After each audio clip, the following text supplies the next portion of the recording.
Advent is a season that draws us into the not yet. As Christians, we live between in this tension of the already and the not yet. That already Christ has come into the world. Already his redemptive work and salvific work has begun. Already we can experience his healing, his peace, his here and now in the world on some level. But we also dwell in the not yet. Not yet is the redemptive work of Christ complete. Not yet are we in the fullness of total healing yet. Not yet has evil and darkness been totally conquered. Not yet do we dwell in the perfect harmony with God in heaven. That we still await that final coming of Christ, because we live between those two comings. And that Advent is a season that draws us into the not yet a little more fully, invites us to dwell and sit with the not yet. So as we've been dwelling in this season of the not yet, we've especially reflect on hope. Really the theme of the season of Advent is hope. Then last week we also talked about how Christ is the source of peace. And then this Sunday, when we light the rose-colored candle, we're also to remember joy. That while in this not yet, we do draw a little bit more of this Sunday brings a little bit more of the already into the not yet. What Christ has already done, it becomes a source of joy in history and even in my own life. I mean that collectively, our own lives, what Christ has done. Sometimes we as Christians can fall into what I like to call spiritual amnesia, that God works and does these tremendous things in our lives. We have these grace-filled moments that carry us through these difficult times. And then next week I have a bad day and I'm like, where is God in all this? He's probably not even real, despite all the times that he's filled me with such grace and carried me through before. That it's easy for us to forget very quickly when times get rough. And so we're invited to remember of the ways God has already worked in history and in our own lives that can start to be a source of joy, even in the midst of trial and suffering. Our readings today invoke that image of the eyes of the blind being opened and the lame walk and the deaf hear. It reminded me a bit of the line from that famous hymn, Amazing Grace. That amazing grace, how sweet the sound that saved a wretch was like me. I once was lost, but now I'm found, am blind, but now I see. And particularly how that was penned by the man who penned those words was one who was very keenly aware of the way Christ had already worked in his life. John Newton had been involved in the slave trade, very much so, and lived a very life where he spurned religion and God and so forth. But then, had an experience of almost dying in a storm at sea, and prayed to God in that moment, and survived. That was the beginning spark of his conversion.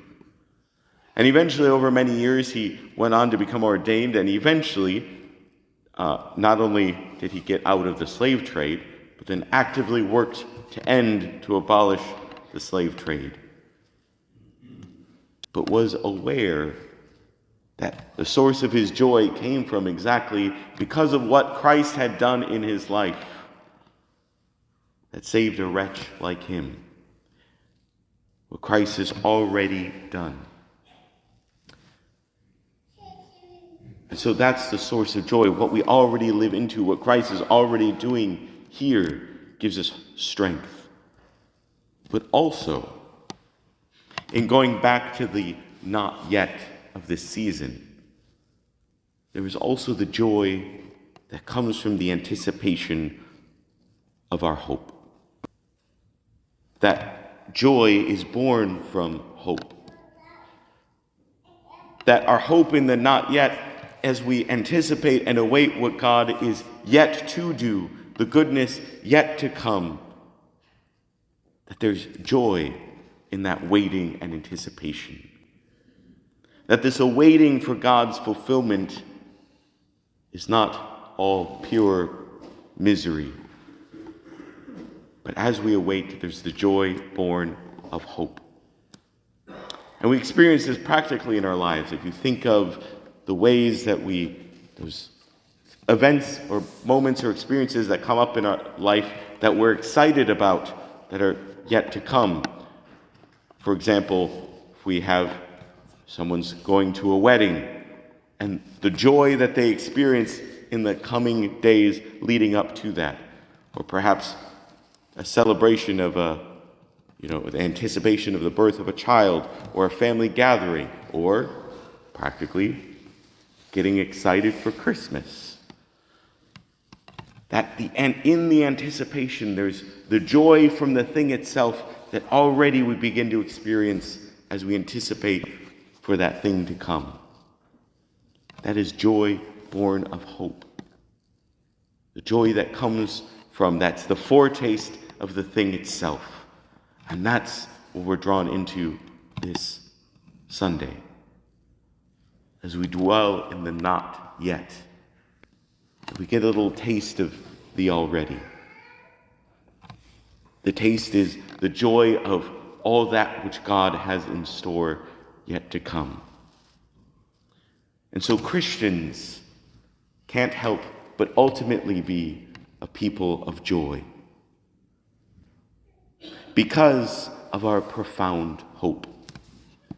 That the profound hope in our faith that with God and by God in Jesus Christ, that even the darkest shadows will pass. That even the darkest night eventually will give way to light. That this is the joy of a Christian. That no matter how dark it gets, we know there's light on the other side. So as we go through and experience life with all the ups and downs, especially in moments of struggle and suffering, it may not be good right now or yet, but it will be. It may still not yet be light, but it will be. The light may not yet be here, but it will be. I may not yet be fully the person I'm meant to be, but by God, I will be. And that, brothers and sisters, is our joy as Christians. And so to close, to sort of capture this image of joy that's born of hope, I want to share with you one of my favorite quotes in all of movie cinema. This comes from, and I probably have shared this in a past homily, but it comes from the movie The Lord of the Rings, The Two Towers. There's a scene in the movies, if you're familiar with it or not, but these two hobbits, who are small little people, Frodo and Sam, are on this long, arduous journey to defeat a great evil. And as they've been going and they're struggling along, and there's been a lot of challenges, and then they have this very close brush with the forces of evil, where finally as they barely escape that, Frodo turns to his best friend Sam and tells him, "I don't think I can do this anymore. I can't go on anymore." And so Sam replies with this. He says, I know it's all wrong. By rights, we shouldn't even be here, but we are. It's like in the great stories, Mr. Frodo. the ones that really mattered. Full of darkness and danger they were, and sometimes you didn't want to know the end, because how could the end be happy? How could the world go back to the way it was when so much bad had happened? But in the end, it's only a passing thing, this shadow. Even darkness must pass. A new day will come. And when the sun shines, it will shine out the clearer. Those were the stories that stayed with you, that meant something, even if you're too small to understand why. But I think, Mr. Frodo, I do understand. I know now. Folk in those stories had lots of chances of turning back, only they didn't. They kept going because they were holding on to something. And of course, Frodo asks Sam, "What are we holding on to, Sam?" To which he says that there is some good in this world and it's worth fighting for. That we as Christians are people of hope and therefore a people of joy.